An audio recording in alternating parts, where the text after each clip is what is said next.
Iniharap muna ng pulisya sa publiko ang sospek sa massacre sa Bulacan. Inamin niyang lulong siya noon sa droga. Lumutang po ngayon ng isang biktima ng date rape ng ginamitan umano ng drogang GHB. Lunos-lunos ang sinapit ng batang 5 taong gulang na natagpuang nakasakot patay na sa bakanteng lote sa Bulacan.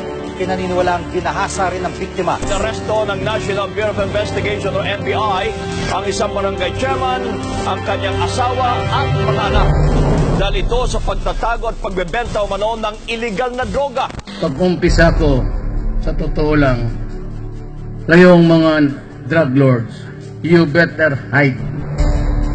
Or kuminto ka na, mag-surrender na lang. Kayong mga may tama sa drug, you better report to the nearest police.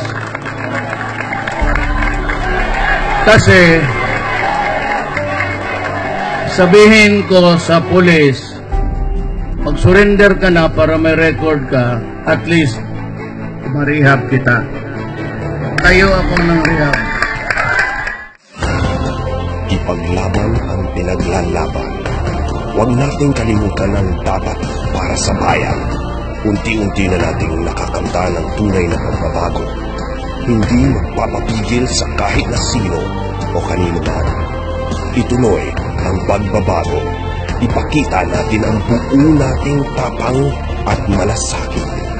Sa Plaza Miranda sa September 21, 2017 mula 12 p.m. hanggang 12 midnight. Ipaglaban natin ang tunay na pagbabago.